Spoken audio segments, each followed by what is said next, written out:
క్రైస్తవ సోదరి సోదరులకు నా హృదయపూర్వక ధన్యవాదాలు వందనాలు తెలియజేస్తూ మనము క్రైస్తవులుగా జీవించటం ఏ విధంగా జీవిస్తున్నామో మనకు అర్థం తెలియకుండా పోతుంది. అసలు క్రైస్తవులు అంటే ఎవరు? క్రీస్తుని పోలి నడుచుకునే వాళ్ళే క్రిస్టియన్స్ అంటారు. మరి మేము క్రైస్తవులం అని అనేకులు చెప్పుకుంటున్నారు. వీళ్ళు ఏమన్నా క్రైస్తువుని పోలి నడుచుకుంటున్నారా? లేదు. మరి ఎందుకు క్రైస్తవులు అని చెప్పుకుంటున్నారు? నామకార్థ క్రైస్తవులుగా ఉంటున్నారు.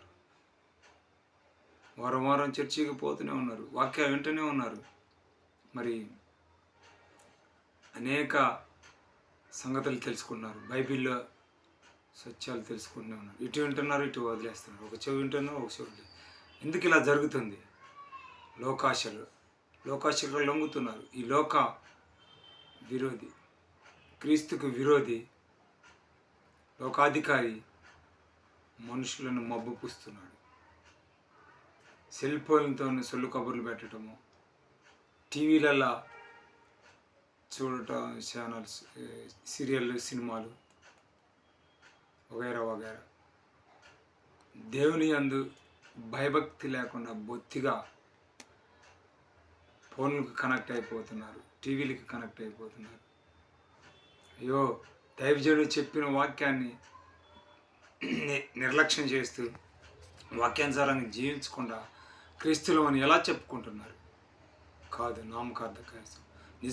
నిజమైన క్రైస్తవుల్లో ఉండవలసిన లక్షణాలు ప్రతి ఒక్కరూ క్రీస్తుని పోలి నడుచుకోవాలి. ఆయన సత్యం జీవ మార్గం అని మనకి జీవ మార్గం చూపెట్టి అన్నాడు. ఏ విధంగా నడుచుకోవాలి? పరిశుద్ధంగా ఉండండి. నేను పరిశుద్ధుని కనుక మీరు పరిశుద్ధులై ఉండుడని వాక్యలేఖనాలు చెప్తున్నాయి.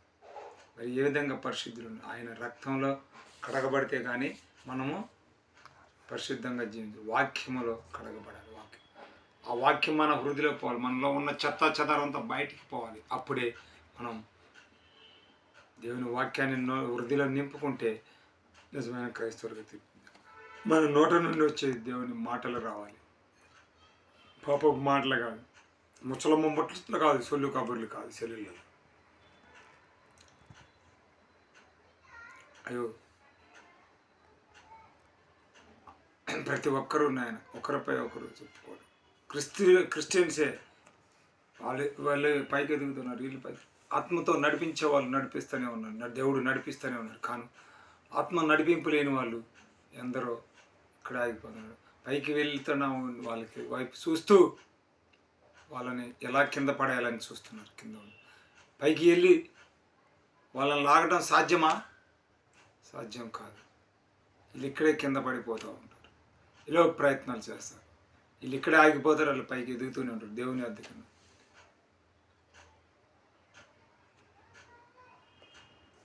ఆది అందు వాక్యమును వాక్యమే కృపాసక్తి సంపూర్ణుడై మన మధ్య సంచరిస్తున్నది. కానీ మనం తెలుసుకోలేకపోతున్నాం. వాక్యమే వెలుగై ఉన్నది, కానీ చీకటి ప్రపంచంలో మనం చీకటి జీవితాలు జీవిస్తున్నాం. వెలుగులో మనం నడవాలి. వాక్యం మన హృదయలో ఉంటే దేవుడు మనలో నివసిస్తాడు. దేవుని మాటలు మనలో ఉండాలి. దేవుని వాక్యం మన హృదయాన్ని పలకపై రాసుకోవాలి. అప్పుడే మనం క్రైస్తవులను ఆయనకి సాక్షిగా నిలబడాలి. నా ప్రభు నా కొరకు అనేక ఇరుకులు ఇబ్బందులు గుండా వెళ్ళాడు. కొరడా దెబ్బలు పడ్డాడు. మోంపై ఉమ్మేసి తలపై ముళ్ళకీరటం వెళ్ళాడు మా కొరకే. ఆయన రక్తంలో మేము కడగబడి, అమూల్యమైన రక్తంలో పవిత్రపరచబడి మేము ఆయన సాక్షులుగా జీవించాలి. శిష్యుల్ని ఏర్పరచుకునేందుకు మీరు భూమి మీద నాకు సాక్షులు అన్నారు. దేవునికి సాక్షిగా మనం జీవించాలి, క్రీస్తుకు సాక్షిగా. కానీ మనం ఏం చేస్తున్నాం? సాక్ష్యం లేని క్రైస్తవం వ్యర్థం. మనం చేసేదంతా క్రైస్తవులు అని చెప్పుకుంటూ లోకాశలకు లొంగుతూ లోక సాహసాలు, లోక సంబంధం, శరీరీష్యలు, జీవపు డమ్మం, నేత్రాశలు, ఈ చేసుకుంటూ నేను క్రీస్తు అంటే క్రీస్తు నువ్వు ఎవరో నాకు తెలియదు అంట.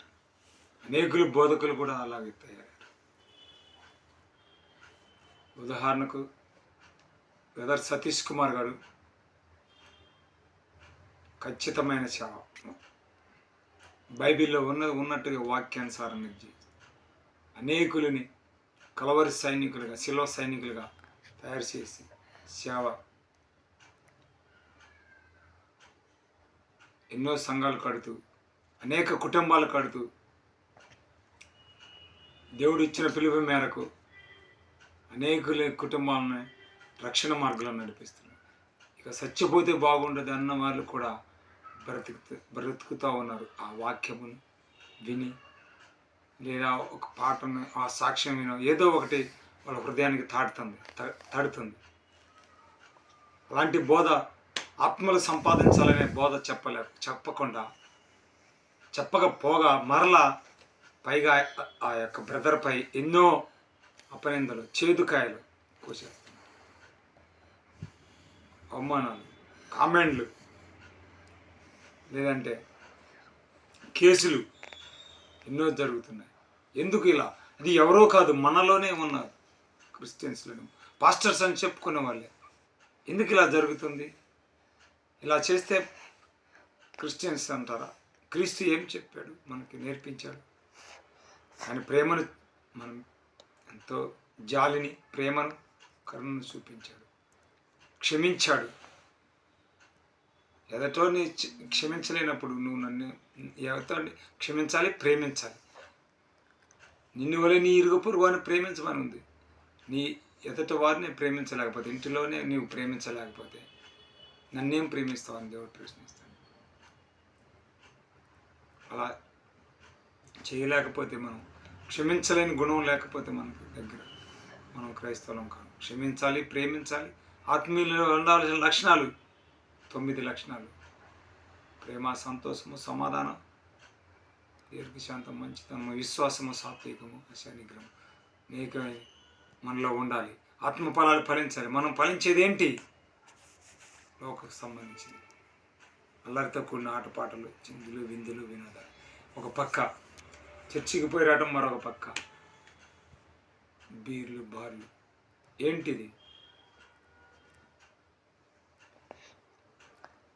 క్రైస్తవ జీవితం ఇదా? ఇది కాదు. క్రీస్తు కొరకు జీవించాలని నిజమైన క్రైస్తవులో ఉండవలసిన లక్షణం. నాతో పాటు దేవుని వాక్యానుసారంగా జీవితాన్ని, ఆయన వాక్యానుసారంగా జీవిస్తూ అనేకులని జీవింపగోరుతాడు నిజమైన క్రైస్తవుడు. ఆత్మలు సంపాదించాలని, నాతో పాటు అనేకులు దేవుని రాజ్యానికి తీసుకెళ్లాలని పోరాటం చేస్తాడు. ఆత్మీయ పోరాటం. అదే నిజమైన క్రైస్తవులు ఉండవలసిన లక్షణం. స్వార్థం లేని జీవితం, నిస్వార్థంతో జీవిస్తాడు. కానీ అటు ఇటు కాకుండా నిలువెచ్చని జీవితం ఉంటే చల్లగానండు, లేక ఎచ్చగానండు అని మన వాక్యలేఖనాలు చెప్తారు. కానీ ఇటు కొంతసేపు, అటు కొంతసేపు, సాతాను వైపు కొంతసేపు, దేవుని వైపు కొంతసేపు, అది తగునా? అది తగదు మన క్రైస్తవులకి. ఆదివారం వస్తే చాలు ఎంతో బుద్ధిగా బయలుదేరతారు. ఎందుకు? చర్చి కానీ. మరి కొందరు తల్లిదండ్రుల్ని మోసం చేస్తున్నారు. నేను చర్చికి పోతున్నాను, చర్చికి వచ్చేసి ఏదో చేస్తూ ఉంటారు. తల్లిదండ్రులు నిజంగా నా బిడ్డలు చర్చికి వెళ్తున్నాను. ఎందుకు ఇలా జరుగుతుంది? దేవుని పేరు చెబుతూ అనేకులు దేవుని మోసం చేస్తున్నారని అనుకుంటున్నారు. దేవుడు మోసపోడు, ఎక్కిరించబడు. మనమే మోసపోయేది, మనమే మోసం పుచ్చుకుంటున్నాం. రేపు మన భవిష్యత్తే నాశనం అయిపోయేది. అమాంతం ఈడ్చుకొని పోతుంది, నరకంలో పడిపోతుంది. అగ్ని ఆరదు, పురుగు సాగు. దేవుని వాక్యానుసారంగా జీవిద్దాం. దేవుని చిత్తానుసారం ఆయన చిత్తమే మన పట్ల నెరవేరాలని ఆశతో ప్రతి ఒక్కరికి వేడుకుంటూ మనం చేసేదేందో మనకు తెలుసు, మన ఆత్మకు తెలుసు. అయినప్పటికీ అది తప్పు కాదులే, నిజమే అనిపిస్తుంది అప్పటికప్పుడు. అది నిజం కాదు, అది యథార్థం కాదు, తప్పు. దేవుని దృష్టిలో ఆత్మహత్య చేసుకోవడం కూడా నేరం. మనకై ఈ యొక్క దేవుడిచ్చిన ఆత్మను మన సొంతంగా తీసుకోకూడదు. దేవుడు తీసుకెళ్ళేంత వరకు మనం పోరాడాలి. ఈ భూమి మీద ఎన్ని కష్టాలు వచ్చినా, ఎన్ని ఇరుకులు వచ్చినా, ఎన్ని ఇబ్బందులు వచ్చినా మనం దేవుని వైపు చూస్తూ ఆయన అడుగులో జాడల్లో నడవాలి. అదే దేవుడు కోరుకుంటున్నాడు, నేను కూడా అదే కోరుకుంటున్నాను. ప్రతి ఒక్కరూ చేతనైతే సహాయం చేయి, లేదంటే ఊరికనే ఉండు. ఇతరులకి మేలుకరంగా ఉండు, మేలు చేయి, కానీ కీడు మాత్రం చేయొద్దు. ఏమి విత్తుతావు అదే కోస్తావు. ఎవడు తోకున్న గుంట్లో వాడే పడతాడని సామెత ఉన్నది. అలాగనే మనం ఏం పాపాన్ని ఎత్తితే పాపాన్నే కోస్తాం. నీతి యథార్థాన్ని ఎత్తితే నీతి న్యాయంగా జీవిస్తాం. కన్నీటితో విత్తడి సంతోషం అనే పంట కోయడండి. కన్నీటితో ప్రార్థించుడి దేవుని, సంతోషం అనే పంట కోస్తాం. దేవుని అడిగితే మన దేవుడు ఇచ్చేవాడు, ధారాళంగా ఇస్తాడు. కానీ మన హృదయం దేవుని అంగీకారంగా ఉండాలి. అడగగానే ఇవ్వడు, ఆయనకు అంగీకారంగా వాక్యానుసారంగా జీవించాలి. అదే ఆయన కోరుకుంటుంది. ప్రతి ఒక్కరూ వాక్యానుసారంగా జీవిస్తారు. వాక్యంలో ఏమున్నదో చెబుతూనే కొందరు మర్చిపోతూ వాక్యానుసారంగా జీవించలేకపోతున్నారు. బోధకులే కానీ బోధ చెప్పేవారు, ఖచ్చితమైన వాక్యం చెప్పేవారు ఆటంకాలు ఎందుకు ఇలా జరుగుతుంది? ఇది నిజమైన క్రైస్తవ్యమా? అన్ని జనులే వారే ఐక్యత కలిగి పక్కనే బంగారు షాప్, ఆ షాప్, ఈ షాప్ పెట్టుకుంటూనే ఉన్నారు, అన్నీ చేస్తూనే ఉన్నారు. కానీ వాళ్ళు ఐక్యత ఈ రేటు అని కలిసి మాట్లాడుకుంటారు. మనలాగా గొడవ పెట్టుకోరు. అన్ని జనుల మధ్య మనం దేవుడిని పరిచయం చేస్తూ మన దేవుడు నిజమైన దేవుడు చెప్పే బదులు అన్ని జనుల మధ్య మనమే గొడవలు పెట్టుకుంటే ఇదేం క్రైస్తవ్యం అని అనేకులు నవ్వుతుంటారు. క్రీస్తుని మనం ఎలా పరిచయం చేస్తాం? ఎలాగైతే కాదు. చేయి కలుద్దాం, తినిద్దాం, మన దేవుని రాజ్యం స్థాపిద్దాం, పరలోక రాజ్యం స్థాపిద్దాం. ప్రతి ఒక్కరికి హృదయపూర్వక మనం చేసుకుంటూ అందరూ దేవుని మార్గంలో నడవాలని, ఆయన సత్యజీవ మార్గంలో నడుస్తూ రక్షింపబడాలని, ఆయన రాజ్యం వచ్చినప్పుడు ప్రతి ఒక్కరూ ఆయన రాజ్యంలో చేరాలని దేవుడు ఆశపడుతున్నాడు. అదే నా కోరిక, నా ఆశ. Shalom and God bless you.